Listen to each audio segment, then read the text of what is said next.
Hello everyone, it's Rob, aka MaximumRD here, and in this video I am responding to Dinkydana's recent video regarding his top 5 favorite video game characters. I'm sure, like most of you, I could probably easily come up with about 20 or more.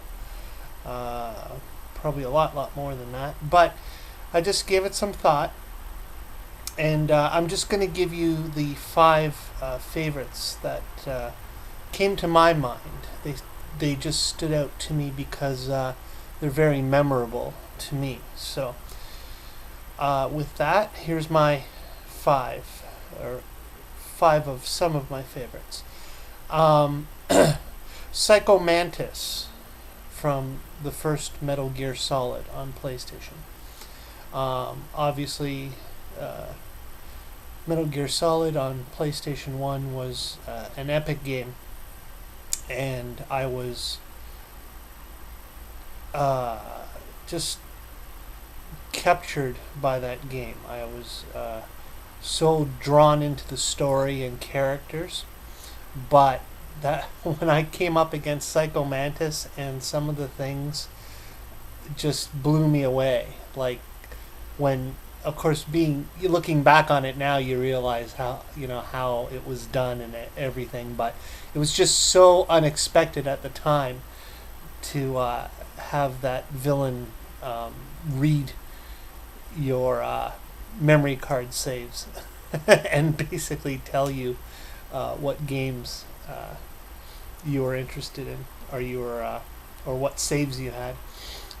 That just blew me away, and to me it was just something that was so unexpected, and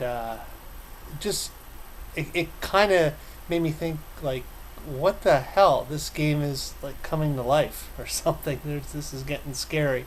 So Psycho Mantis, definitely one of the most memorable characters for me.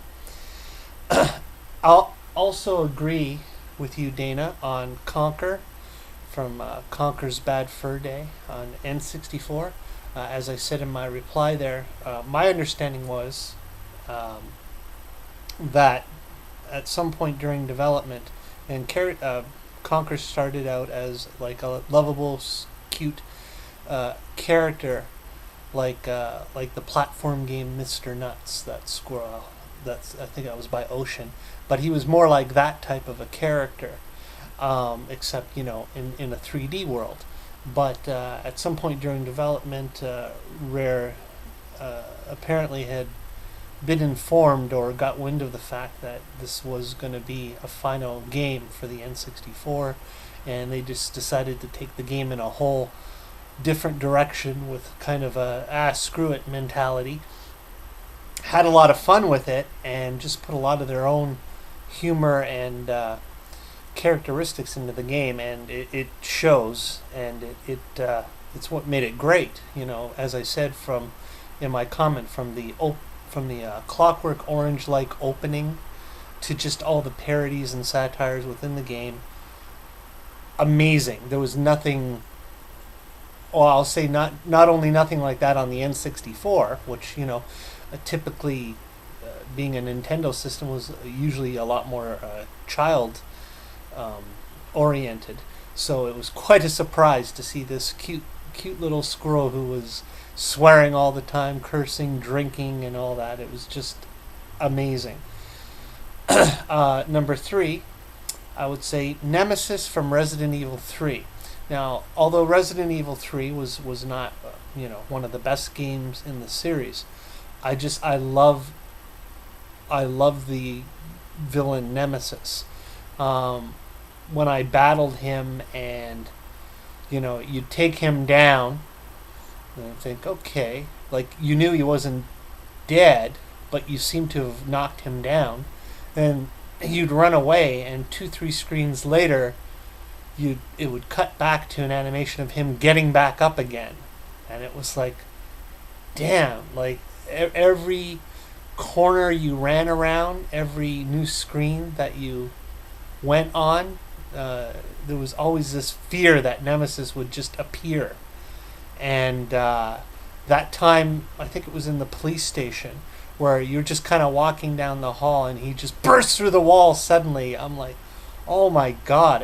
He always just gave me this sense of dread that he was just waiting around the corner, or he would just appear through the next wall, or I just like run right into him. You know, he really created a sense of dread throughout that game. So Nemesis, definitely a memorable character.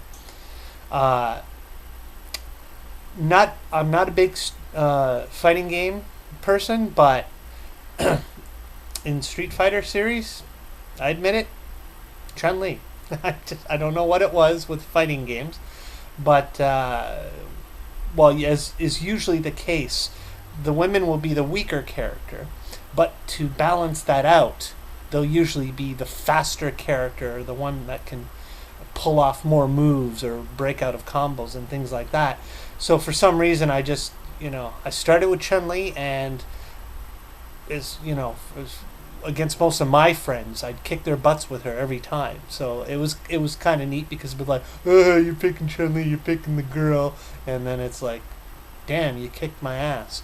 So that was pretty cool, and yeah, gotta love Chun-Li, right?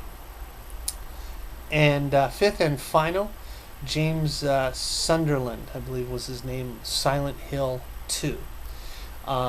Because 2 was, the original, of course, incredible game.